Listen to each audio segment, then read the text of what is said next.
Though Minister Louis Farrakhan has been a major influence in the black Muslim sect for some time, it was during the 1984 presidential campaign he gained national notoriety. That's when he called Judaism a dirty religion. Since then, his public speaking appearances have been accompanied by controversy.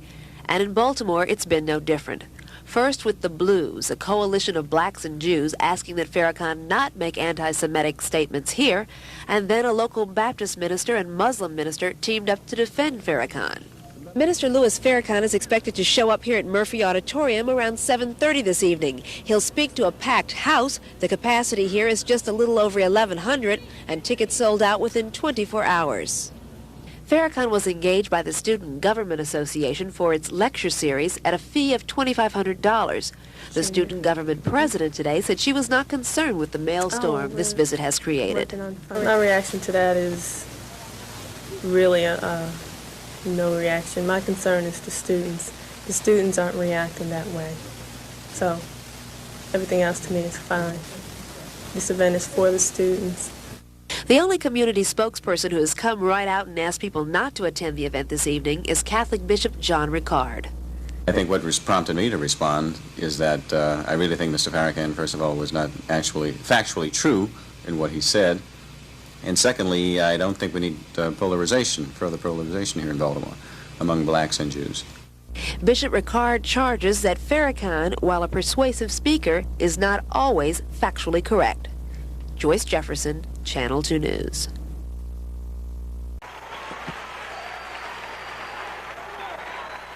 Louis Farrakhan came to Baltimore with an image he says the press tacked on him as a man who advocates racial bigotry and hatred. But Farrakhan vehemently announced tonight that he is not a racist, and his message is one of love. The love and the respect of the masses is feared by those who don't control that one.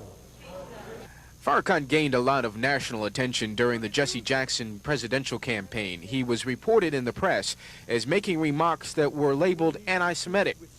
Farrakhan says he is not, and never has been, an anti-Semite. I am not. He is one of my younger sons. He has lived with me for 24 years. He has never heard his father use the term kike to describe a Jew, or wop to describe an Italian, or guinea, or spick. I hate those terms. Despite the cloud of controversy that has followed Louis Farrakhan, one could argue, judging by this enthusiastic standing room only crowd at Morgan University tonight, that his following, at least here in Baltimore, is strong. At Morgan State University, Horace Holmes, Channel 2 News, nighttime. I can't do it. In fact, I announce here today that I am suing the Chicago Sun-Times,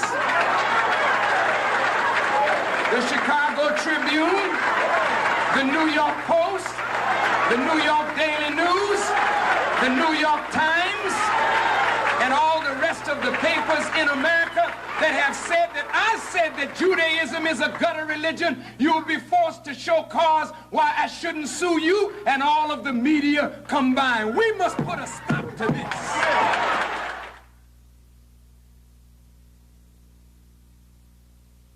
I'm president of the Baltimore Urban League. My name is Warren Heyman. Name of the alliance and the Urban League. It's not too late to consider such things as political influences, smaller schools with more resources, Saturday schools and Sunday schools, more black mentors and role models.